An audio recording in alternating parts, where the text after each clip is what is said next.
Welcome to Pathways to Aviation. This is the final workshop on day one of our career symposium. It's a week-long celebration of aviation careers, and we had this brainchild on the final day of our aviation career week back in May. It was our third annual such affair, and we had this brainchild of creating something that was a little bit bigger. And so we decided to host it during this week. And we have 4 activities each day during 5 days for a total of 20 sessions. Each day starts with an interview with jsfirm.com, which as of today, they inform us that there are over 20,000 available, active, hot jobs on their website. So if you want to find those, all you have to do is go to our website, click to find jobs, and you'll go right to their website. They have 17 different categories, of which we have them all on our website. So feel free to go there and click and find jobs that might relate best to you. At 11 o'clock, we host a career panel. Today's topic was aerospace engineering. Tomorrow will be aircraft maintenance. It's a stacked panel tomorrow, so that's a no miss. At 1 o'clock, we will be interviewing a nonprofit organization by the name of Choose Aerospace. So we'll have a lot of fun with those guys. They're in the same trench, if you will, with us. They are doing everything in their power to encourage and inspire young people to pursue careers in aviation. And then at 3 o'clock every day, we're going to host career tips, and it'll just be me. And if you feel like asking questions during this session, that's great. We're recording it. I tried to put it on Facebook Live. I'm just not sure if it worked today.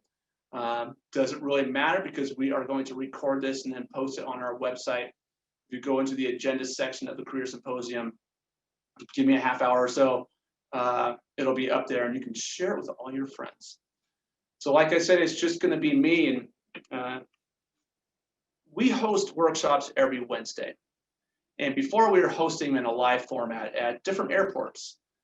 But now, given the state of our world, we've taken this to a virtual platform, and we have found tremendous success. And we know that job seeking, job searching, call it what you want, is not easy, and for some it's not fun. It's like a job in itself. And if you really want the job that you really want, not just any job, but a job or a career that you really want to pursue, it takes a little bit of effort. While you're going to school or you're in the workplace and you're picking up, you're learning, you're fine-tuning some hard skills, you don't always come across the opportunity to pick up soft skills, or at least your job planning skills. Most every high school has a career counselor. Most every university or college or trade school has a career advisor or staff member. What I found in my experience that only 5% of a student body, high school or college, actually knows where the career office is. And very few of those get to know the people in the office, take advantage of it, attend career fairs, mock interviews, you name it. So we're a resource. We're essentially your aviation career center. And we want to be a resource to you, whether you're a student, you're an active job seeker, or you're a mentor looking to provide mentorship to a young person who's just at the beginning of their career plan. In everything we do, and we have a career readiness certification program with our website that we designed, and it takes students and job seekers through a series of steps to achieve certification. In those series of steps, they're learning skills and then practicing them, writing resumes, elevator pitches, interviewing skills, the whole bit, so that when they are at the end of the spectrum, we can introduce them to employers who are seeking immediate but also long-term talent. So if the candidate is in middle school, high school, early years of college, and not ready for the workplace, they can be connecting with industry leaders and recruiters right now who will put them in a pool and say, okay, we know that in 5 years, this individual will be ready for an internship, apprenticeship, volunteer, or that full-time job. And so we want to make that happen. Job seeking, job searching does not need to be, you go online, you find a job, you apply, and you're in. It could be a series of relationships and steps and activities. And so we really encourage the journey. And that's why this topic for today is your career checklist. I don't know of anybody, and I've never been told this or asked this, but it's never been suggested to me to create a career checklist. I mean, who does that?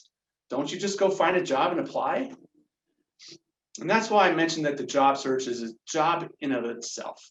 And so I'm going to take you through 12 tips that I believe can relate to your job or your career checklist, or the checklist of 12 items. And the first one is make a list of your career interests, whatever they might be, from beginning to end, all your career interests. Now, within the aviation and aerospace industry, harness it down to the specialties you're looking for. Is it aircraft maintenance? Is it avionics? Is it engineering? Is it becoming a pilot?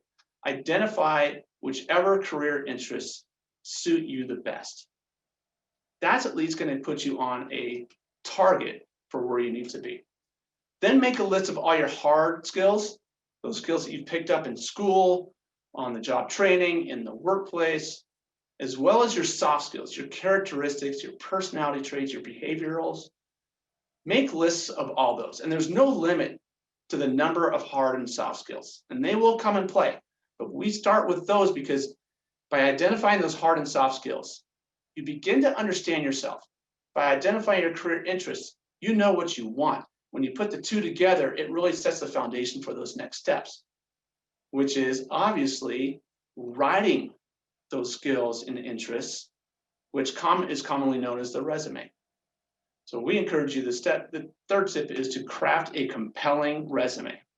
I throw in the word compelling because almost anybody can craft a resume, but a compelling one is going to turn the eyes of the recruiter or the reviewer. So create a compelling one. And there are a number of steps which we won't get into today about how you can craft a compelling resume. But one of them is definitely don't do it alone.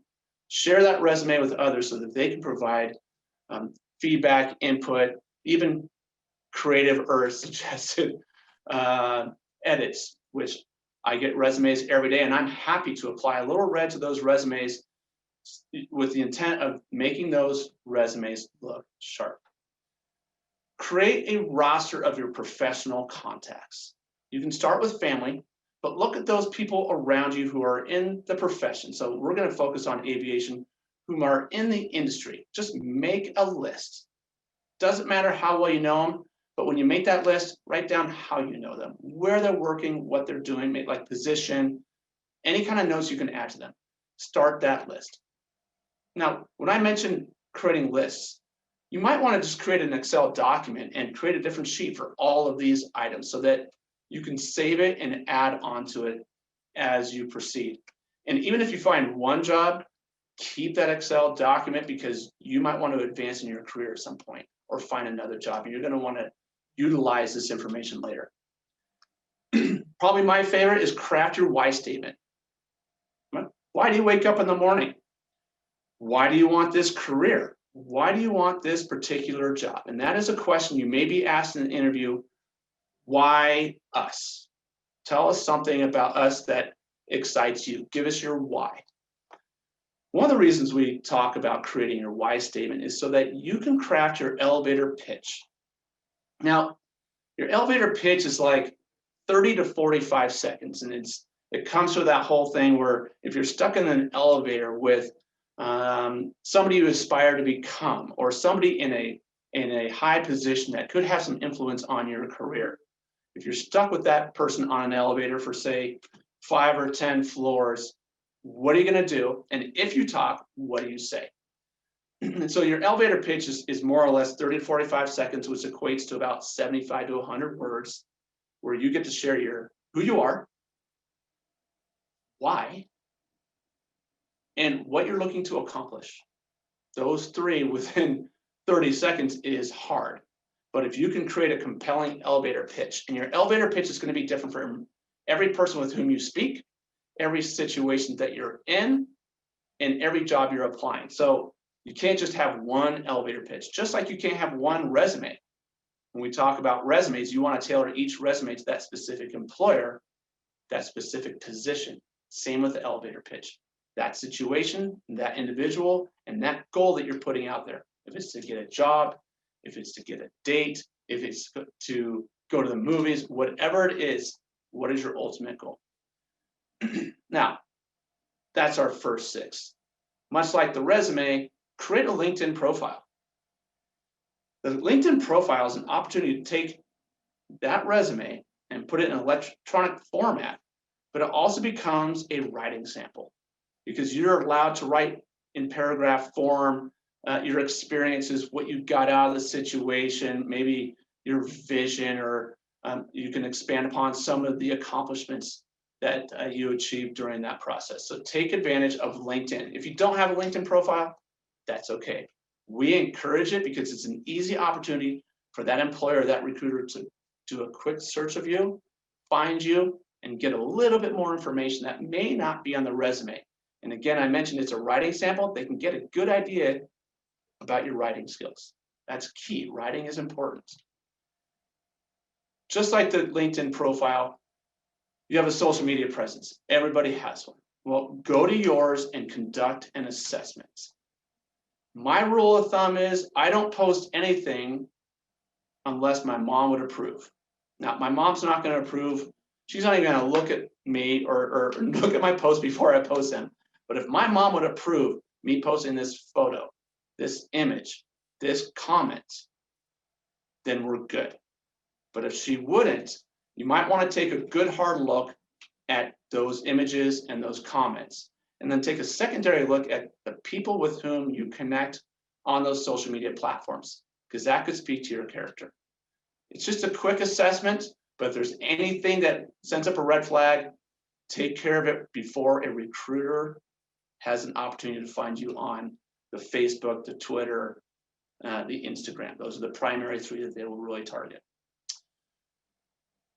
There's no suggested order of these tips, which takes me to the next one: is create a job timetable. When do you want to land a job? When do you want to start your position? When do you want to start the process? So the first 2, when do you want to pursue the job? When do you want to start working? Those are easy. You can define those right now. If you're a senior in college, you could say, okay, I know in June I want to start my job. It's the last one that's tough. When to start the job process? In my opinion, it's now. Don't wait. And we'll get to this in another segment. The worst thing you can do is look for a job online and immediately apply. The best thing you can do, if you're that urgent, go online, find that job, take a breath, take a step back, research the company, research the position, find your connections, and then proceed. We'll get to that another time. Start your job search now by making connections, which is one of the tips I gave, was create a roster of your professional contacts. Make your connections, as many as possible. This is why we're hosting a career symposium. Yes, you're going to learn great stuff.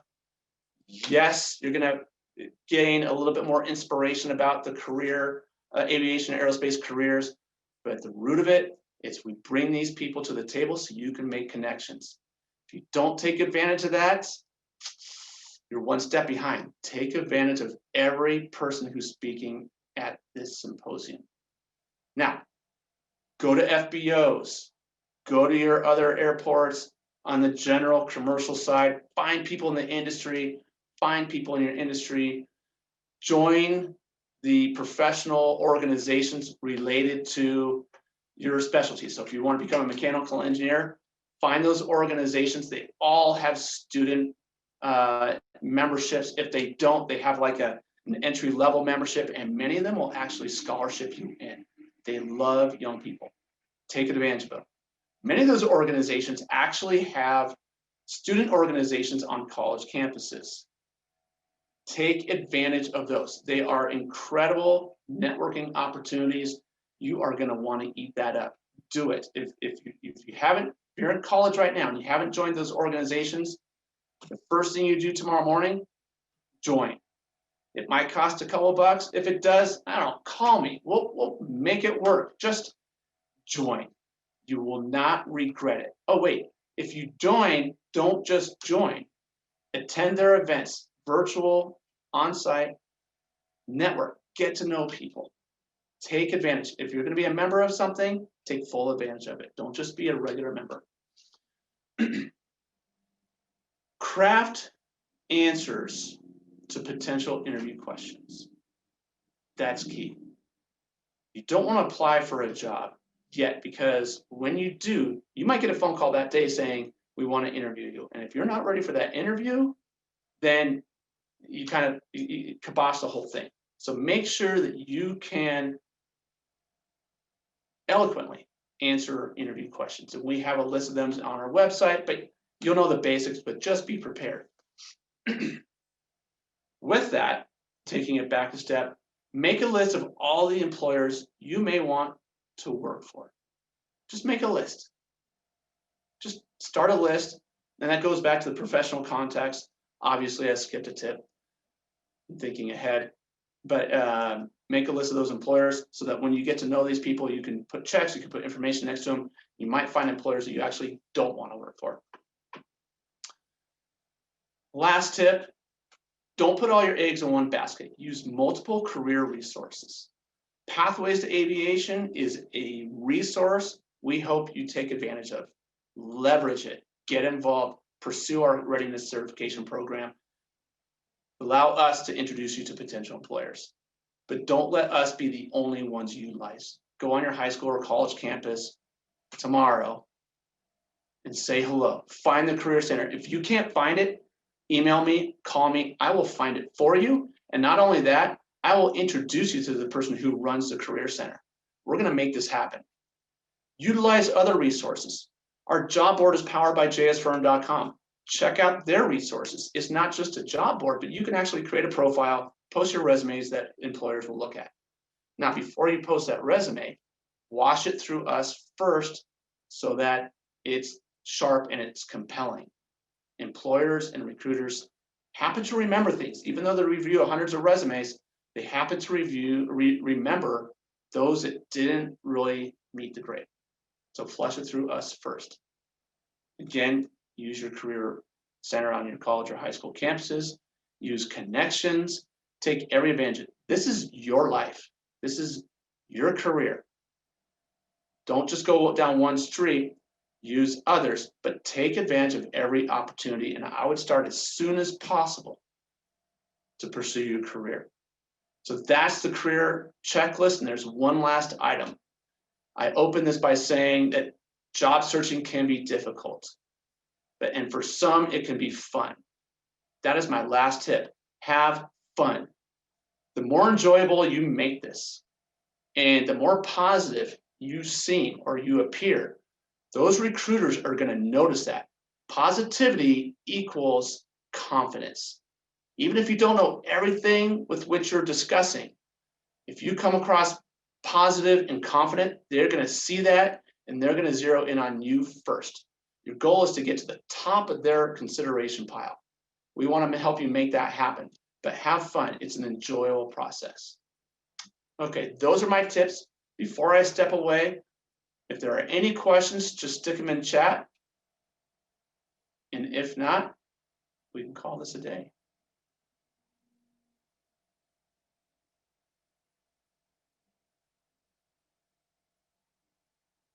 Perfect.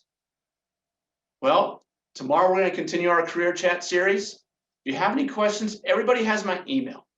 Everybody pretty much created a profile in our system. Take advantage of it, and you can drop questions in the notes section there, and I will follow them. But you received an email with the link. That was my way of sharing my email with you. So feel free to ask me any questions. We're constantly always available, and we want to make this work for you. So with that, I'll put an end to this. Thank you very much. We start up tomorrow morning at 9 a.m. with jsfirm.com, and our focus tomorrow is aircraft maintenance. Thanks a lot, everybody. Have a great day.